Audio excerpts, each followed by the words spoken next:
अस्सलामुअलैकुम नाज़रीन कराम, मैं सलीम ईवान और हाजिर हूँ एक नई वीडियो लेके आपके सामने। नाज़रीन कराम,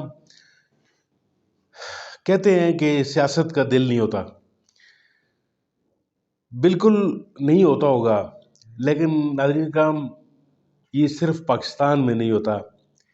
बाकी जितने भी लोग हैं, जितने भी महज़ब कौमें हैं, उनमें सियासत जो है वो लफ्ज़ जो है वो अनान हुकूमत चलाने का नाम है। और यहाँ पे पाकिस्तान में जो सियासत का लफ्ज़ है ये बदनाम तरीन लफ्ज़ है। इसका मतलब ये होता है कि आप कितने चालाक हैं, कितने अय्यार हैं और किस तरीके से आप जो है वो दूसरे को धोखा दे सकते हैं। तो नाज़रीन, पाकिस्तान में भी सियासत जो है वो सिर्फ़ और सिर्फ दूसरों को धोखा देने के लिए इस्तेमाल की जाती है। चाहे वो इस्टेब्लिशमेंट सियासत कर रही हो, चाहे वो कोई बाकी जो है वो 2 नंबर जमहूरियतबाज़ जो हैं वो सियासत कर रहे हों। नाज़रीन कराम, पाकिस्तान की सियासत पे हामिद मीर साहब की बड़ी गहरी नज़र है और जितने भी पाकिस्तान की सियासत में उतार चढ़ाव आए, जितने भी ताले आज़मा आए, जितने डिक्टेटर्स आए, जितने जमहूरियतबाज़ आए, सब के सब जो है वो हामिद मीर की नज़रों से गुज़रते हुए आए। और हामिद मीर साहब जो है ज़ेर नज़र वीडियो जो मैं आपको दिखाने जा रहा हूँ, इसमें ऑडियो जो मैं आपको सुनाने जा रहा हूँ, इसमें हामिद मीर साहब जो है वो एक अपनी किताब जो है उसकी रुनुमाई कर रहे हैं, जिसका उन्वान है सच बोलना मना है। तो उस किताब में वो क्या क्या चीज़ें जो हैं वो आपके सामने रख रहे हैं, क्या कौन कौन से मनाज़र जो है वो पाकिस्तान के बयान कर रहे हैं। आप ज़रा ये ऑडियो सुनिए, उनकी गुफ्तगू सुनिए, इसके ऊपर फिर बात करते हैं। ये किताब है जो कि मेरी किताब है, तो ये हाल ही में पब्लिश हुई है। किताब का नाम है सच बोलना मना है। अब आप में से बहुत से लोग ये कह सकते हैं कि सच तो आप बोल रहे हैं, तो आप कैसे कहते हैं कि सच बोलना मना है? तो सच तो मैं सोशल मीडिया पे बोल रहा हूँ ना, अपने टीवी चैनल पे तो मैं इमरान खान की तस्वीर या वीडियो नहीं दिखा सकता। तो ये किताब यही कहती है कि पाबंदी नहीं लगनी चाहिए और ह्यूमन राइट्स जो हैं उनको प्रोटेक्शन मिलनी चाहिए, आइन और कानून की बालादस्ती होनी चाहिए और सहाफत जो है उसको गैर एलानिया सेंसरशिप से आजाद होना चाहिए। तो मैंने मुनासिब समझा कि हमारे बहुत से ऐसे दोस्त जो कि इस किताब के बारे में कुछ जानना चाहते हैं उनको भी बता दें और टाइटल के बारे में भी बता दें कि ये टाइटल है क्या। दरअसल टाइटल जो है उसमें आप देख रहे हैं कि 2 बूट हैं और उन बूटों के तस्मों के साथ मुझे बांधा गया है, यानी कि सहाफत को बांधा गया है। बूट के नीचे कलम है और जो माइक है वो तार समेत तोड़ के उसको गले का फंदा बना दिया गया है और 2 बूट हैं उनके तस्मों के साथ मुझे बांधा गया है। तो इसमें मैंने तस्मे नहीं पकड़े हुए बल्कि बूटों के तस्मों के साथ मुझे बांधा गया है। अब लोगों ने पूछा जी ये इसका मतलब क्या है?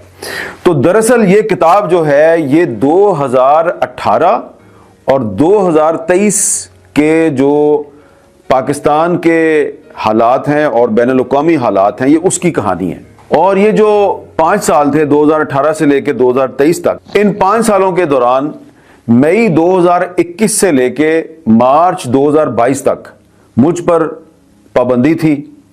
हुकूमत वज़ीर-ए-आज़म इमरान खान की थी, लेकिन पाबंदी जो है वो जनरल बाजवा ने और जनरल फैज़ ने लगाई थी।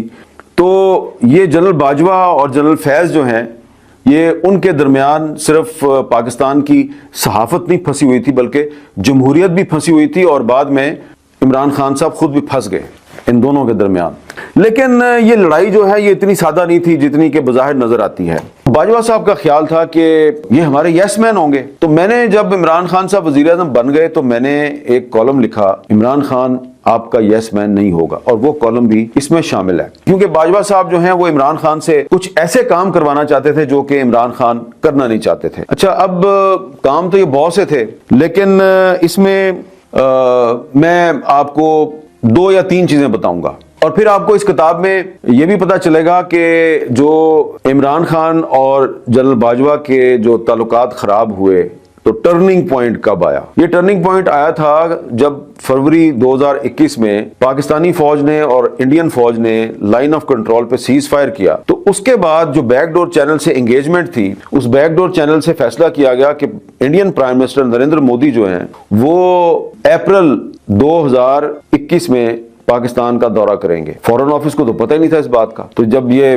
बात हुई तो इमरान खान ने जनरल बाजवा साहब से कहा कि कश्मीर के मसले का क्या होगा, क्योंकि उधर तो 5 अगस्त 2019 को इंडिया ने वहां पे 370 को सस्पेंड करके सूरत हाल इतनी खराब कर दिया, तो हम मोदी साहब को इधर कैसे खुश आमदेद कहेंगे। तो उसके बाद फिर ये जो इख्तलाफात हैं ये काफ़ी शदीद हो गए, और इसमें बाजवा साहब के बहुत से इल्ज़ामात हैं खान साहब पे, मेरी ज़ात पे, उनका जवाब भी इसमें मौजूद है। और जो इमरान खान साहब को ये कहा गया कि आप इसराइल को एंगेज करें, ये 2019 की बात है। तो इमरान खान साहब जो हैं उनके पास बहुत से लोग गए और उन्होंने उनको ये मशवरा दिया कि आप इसराइल को एंगेज करें। इसकी वजह क्या थी? वजह ये थी कि बाजवा साहब का ख्याल था कि जो फरवरी 2019 में पाकिस्तान और इंडिया के दरमियान एक जंग की सूरत हाल पैदा हुई और एक टेंशन पैदा हुई, तो उसमें इसराइल जो है वो इंडिया के साथ था। तो वो हमें ये कहते थे कि जी हमने मुफ्त में इंडिया को इसराइल की सूरत में एक इत्तेहादी दे दिया है,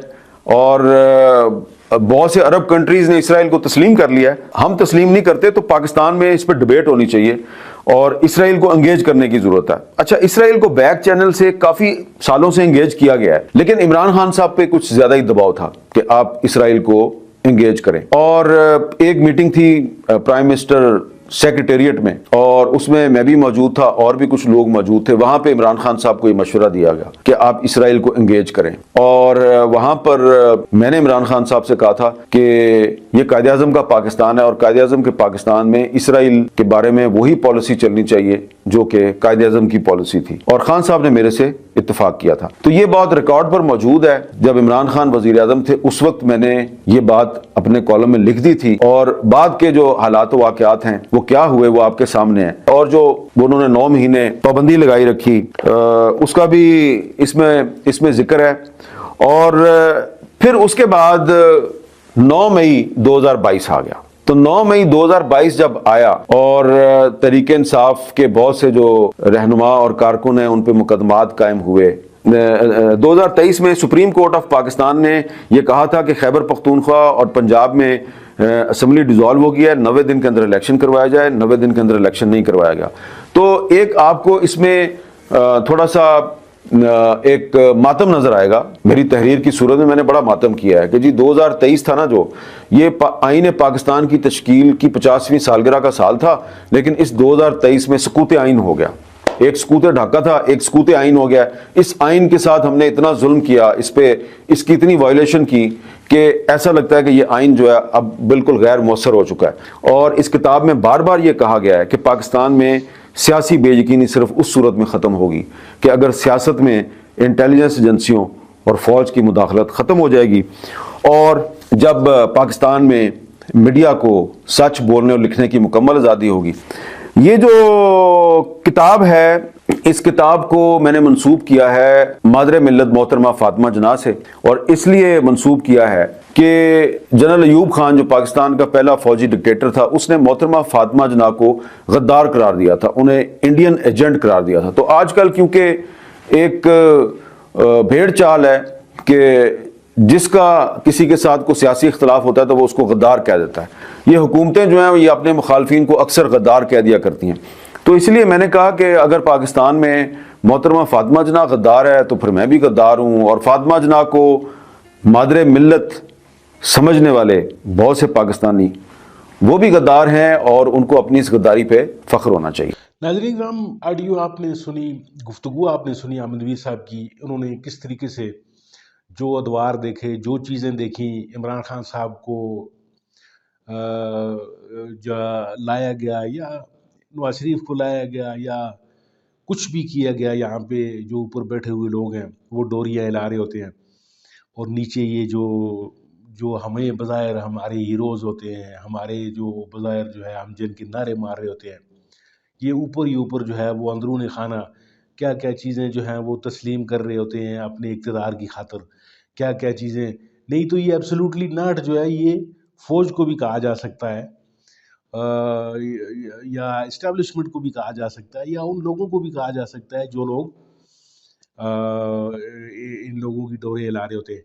अब इस दफ़ा एक शख्स ने जुर्रत की है एब्सोल्युटली नॉट कहने की, तो अब उसको उसकी सज़ा भी मिल रही है। अब दुआ ये करते हैं नाज़रीन किराम कि वो इस सज़ा में वो इस इम्तिहान में पूरा उतरे और दोबारा जो है वो एब्सोल्युटली यस की तरफ न जाए। और अगर उसको दोबारा इन अनान इक़्तिदार की अगर लालच भी दी जाए तो वो सिविल सुप्रीमेसी की बात करे, वो ये न कहे कि जी मुझे अगर लाया जाए तो वो तो ठीक है, लेकिन नवाज शरीफ को लाया जाए तो वो गलत है। नाज़रीन किराम, ये जो आगही होती है या जो जो जो इल्म होता है या नॉलेज जो होता है, ये भी एक मुसीबत होती है। यानी नाज़रीन किराम, आज आप सोशल मीडिया का दौर है, आज आपकी जो इन्फॉर्मेशन तक रसाई जो है वो आपकी यानी एक क्लिक की दूरी पर है। आपके हाथ में पड़ा हुआ जो मोबाइल है उस पे आप यूँ क्लिक करते हैं तो आपको सारी चीज़ें जो हैं वो पता चल जाती हैं। सियासत में क्या हो रहा है, हुकूमत में क्या हो रहा है, लोग क्या कर रहे हैं। तो ये बाज़ दफ़ा ये मुसीबत का बायस भी बनती है, डिप्रेशन का बायस बन जाती है। आप सोचते कुछ हैं, हो कुछ रहा होता है। तो बहरहाल नाज़रीन किराम, ये चीज़ें तो हैं। अल्लाह करे कि हमारा ये मुल्क जो है वो ये इस इब्तला के दौर से निकले। अमन मीर साहब की ये जो गुफ्तगू है, इसका लुब-ए-लुबाब ये है कि जिस तरीके से इस मुल्क ने चलना है वो तरीका जमहूरियत का है। इसमें जो है वो मुदाखलत न की जाए। जो लोग जमहूरी लोग हैं वो गलत करेंगे, फिर ठीक कर लेंगे, फिर गलत करेंगे, फिर उसको ठीक खुद करें। ये लोग जो चाचे मामे बने हुए हैं, ये एस्टेब्लिशमेंट वाले, ये जो है ये मुसीबत की जड़ है। दुआ ये करते हैं कि अल्लाह करे कि इन लोगों को होश के नाखन ये आ जाएँ और ये इस मुल्क को एक तरक्की की राह पर गामज़न कर सकें। आपका बहुत बहुत शुक्रिया नाज़रीन किराम। अगर आपको वीडियो अच्छी लगी हो तो मेरे चैनल को सब्सक्राइब कीजिए और मेरी वीडियो को लाइक ज़रूर कीजिए।